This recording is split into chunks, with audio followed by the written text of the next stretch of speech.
Good morning, it's 11 o'clock and this is Observer Radio News. I'm Vanessa Brown with Vicky Gray and Jon Spratt. In the weather, it's currently 3 degrees. It's gloomy and raining outside our East York studios. And here are the headlines. Lawyers wrapped up their closing arguments in the murder trial of slain teenager Jordan Manners. The Leafs are on a 5-game winning streak as they take on the Panthers tonight, and consumers might have to pay more for cable. And now to our top story. The jury could begin deliberations today in the murder trial of 2 teenaged men who allegedly killed Jordan Manners.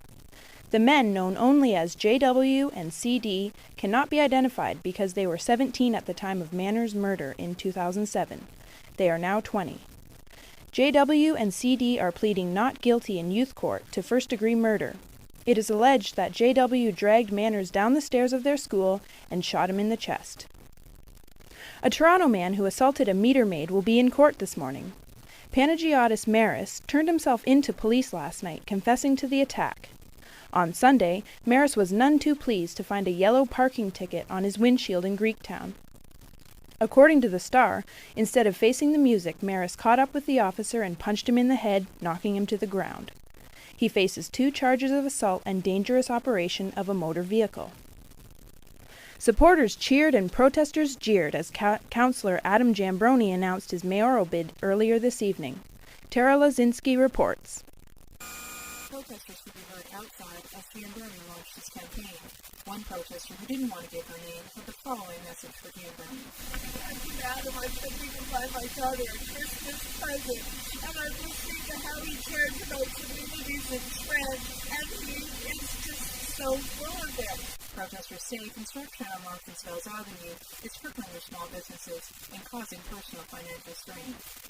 As the protest continued outside, the Inside Revival Lounge on College Street, supporters listened to the councillor's platform. Jambroni admitted to not having all the answers, but being committed to listening to his constituents. And I'll be honest, I don't have all the answers, but I'm committed to finding the solutions. I have ideas, and I want to share them. You have ideas too, and I intend to listen to them. I will not be tied to the old ways of doing things just because we've always done them that way. I will not be afraid to do things differently in order to build the Toronto of tomorrow. And as your mayor, I will listen as I lead. Tonight, a full-time councillor told Toronto why he's running for mayor. Tara Lazinski, Observer Radio News, Toronto. Bloc Québécois leader Gilles Duceppe is still waiting for his apology. Conservatives are accusing him of comparing Canada to Nazi Germany in his speech over the weekend.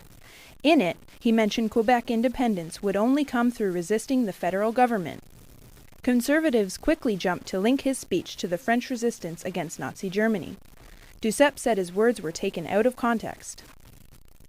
Well, it took him over a year, but U.S. President Barack Obama will sign healthcare into law this morning. The House of Representatives voted to pass the controversial plan late Sunday night. White House advisor David Axelrod said Obama has never been happier. This bill is expected to cause bitter debate between Democrats and Republicans. Global News reported that universal health care is the most sweeping U.S. social policy change in decades. 8 primary students were stabbed to death this morning when they arrived at school. Xinhua News reported that the attacker is Zheng Mingshen, a former doctor with a history of mental health problems. According to Xinhua, Zheng waited for the kids at the entrance of the school, then unleashed terror. 5 other students are said to be in stable condition. No motive was given for the grisly attacks. And that's the latest news. Now here's Vicky with sports. Thanks, Vanessa, and hi, everyone. Did you think the Leafs were a lost cause after this season's losing streak? The beloved Toronto team has gained confidence and hope in their fight to improve their last-place standing. The Leafs are on a 5-game winning streak with 3 games won in the shootout and 2 in overtime. This breaks their previous 9-game overtime losing streak. Tonight, the Leafs play the Florida Panthers, a team 5 points higher in the standing.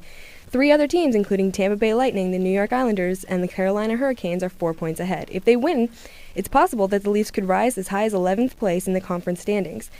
If the Leafs manage to gain 11th place, the Boston Bruins will not have a chance for first or second draft picks in June. Speaking of losing streaks, the Ottawa Senators ended their 5-game losing streak last night with a 2-0 win over the Montreal Canadiens. Peter Rain and Eric Carlson scored while Brian Elliott made 29 saves. With this win, the Senators leave Philadelphia behind and sit alone in the 5th place, 2 places ahead of the Habs and the Flyers. In other hockey news, the new headshot rule may be put in place until the end of the season. We just don't know when. The National Hockey League Players Association is putting forth what Jason Spezza calls a Band-Aid solution. Spezza is one of 5 players on the competition committee. The NHL proposed rule states that any blindside headshots will be given a major or minor penalty, and all headshots will be reviewed by the league's hockey operations department. The NHL is not trying to fast-track the headshot rule, just a part of it. The NHL wants to implement the automatic review of blindside headshots and suspend offending players, but the league is still waiting on approval from the Players Association. If you didn't get enough curling in the Olympics, Canadian Jennifer Jones is sliding some more your way. The Winnipeg curling team has won 5 straight games at the Women's World Curling Championship. Yesterday, Jones served up a 12-6 win over Iveta Sarsoun of the Latvian team and a 10-9 win over Wang Bingyang of China. A $25,000 donation from an Olympic sponsor has been given to Native Child and Family Services of Toronto. The money will help the group continue their work with youth and Scarborough-Guildwood community.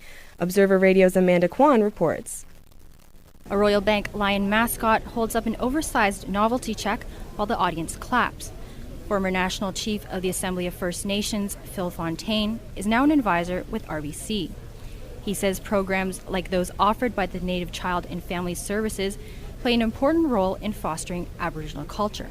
Scarborough has probably the largest concentration of Aboriginal people. We saw evidence of some of the good work. Clearly, Aboriginal culture is very important to the school. RBC is a sponsor of the 2010 Olympic Games in Vancouver. However, some Aboriginal groups and activists argue the Winter Games are being held on stolen First Nations land. Protesters interrupted the torch run several times as it made its way across Canada. But Fontaine says the Olympics is an opportunity for First Nations communities to show the important role they've played in Canada's history. It's much more than a sporting event, though it's a world sporting event. It's really a celebration of Indigenous cultures. And I see this as an opportunity to speak to the world about who we are here in our homeland. The next Winter Olympics are in Russia in 2014. Amanda Kwan, Observer Radio News, Toronto. In baseball, the Toronto Blue Jays manager Cito Gaston announced yesterday that Sean Markham will be Toronto's opening day starter. The right-hander is taking the place of Roy Halladay, who opened for the Jays for 7 years. Markham says he won't try to fill Holladay's shoes. Instead, he will be leading the Jays rotation with his own style. Markham, who was out last season recovering from Tommy John surgery, is one of 2 other players who have been chosen to start after missing the previous season. In basketball, the Toronto Raptors won against Minnesota Timberwolves last night, giving the Timberwolves their 13th straight loss. They won 106-100 with the help of Chris Bosh's 21 points and 10 rebounds. Bosh broke his own record with his 44th double-double of the season. The Raptors are now tied with Charlotte for 7th in the Eastern Conference. And that's all for sports. Stay with us because John will have entertainment news after the break. Hang on. Hello? Hello? Hi, I'm your neighbor, next door neighbor. Yes? I missed you when you moved in, I guess. Really? I wanted to explain about that shelf in your refrigerator. The shelf? Oh, you mean the bottom shelf. The one with the whole case of Molson Golden. Boy, what a great surprise that was moving in. It was my Molson Golden. My Molson Golden. Your Molson Golden? Yeah, I had an arrangement with the person who lived here before you. Oh, yes? I sort of rented one shelf in her fridge. You don't have a refrigerator. Yeah, I'm a photographer. Mine's full of film, and I needed some place to keep my Molson Golden. Oh, I see. Cool, clear, smooth. I'm sure you understand. Oh, yes, I love it. It was terrific. It was terrific. Uh-huh. What do you mean when you say was? Molson Golden, from North America's oldest brewer of beer and ale, the #1 import from Canada, Molson makes it golden. It really was a shame you missed the party. I feel like I was there in spirit. And welcome back, everybody. You won't like this story if you're a big TV fan. Private broadcasters in Canada will now be allowed to charge fees to the cable companies. The CRTC, which mandates broadcast policy in Canada, came out with their decision yesterday. Phil Lynn, the vice president of Rogers, warned that the end result? Probably a bigger cable bill. Broadcasters say that the decisions will help them remain stable in a tough market. The cable industry has been battling with the private broadcasters for years over the issue. New details have been released about Michael Jackson's final hours. According to an AP report, Dr. Conrad Murray stopped performing CPR on Jackson so he could hide vials and medicine bottles. The report also says that Dr. Murray delayed calling 911 so that he could clear the scene. Murray's lawyer, Ed Chernoff, denies the claims. Jackson's death in June was ruled a homicide by the LA coroner. Murray is charged with involuntary manslaughter. Also this morning, former boxing star Mike Tyson is set to star in a new reality TV show about, get this, pigeon racing. Only one problem. The animal rights group PETA doesn't like it.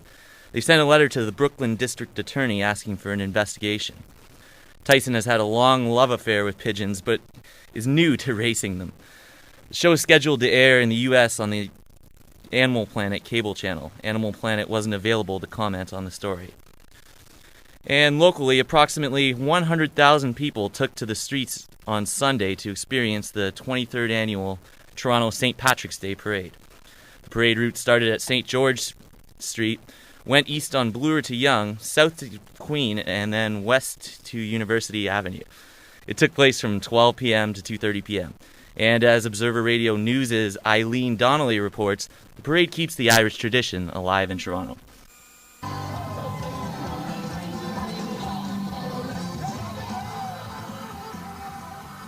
People of all ages lined the streets in a sea of green to experience a taste of Irish culture on Sunday. Almost 3,000 people took part in more than 50 parade attractions. There were brass and pipe bands and Irish dancers and leprechauns galore. Parade Society Chair Pat Canavan says the yearly event is vital. When my own children and grandchildren are all out there helping on the parade, that means they're keeping the tradition alive. I would like to see in the next couple of years that those of us who are kind of the older ones who have been involved in the parade, to actually turn it over to everybody in their 30s and younger.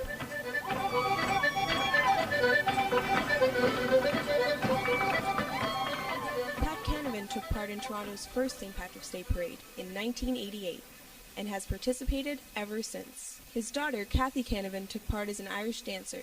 Now she encourages other young dancers to take part and represent the school she co-founded. We're involved in the parade just not only to support my dad, but to show how proud we are of our heritage, not only as Irish dancers, but just within the Irish community in general. It's a nice way to bring people together from all walks of life. The 23rd annual St. Patrick's Day Parade was a great success, but there is plenty more Irish celebration to look forward to this Wednesday. Eileen Donnelly, Observer Radio News, Toronto. And that's your entertainment story for today. Let's send it back to Vanessa to wrap it up. Thanks, John. And that's the news for now.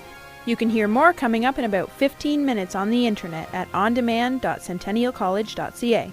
On behalf of us all here at Observer Radio News, thanks for listening and have a great afternoon.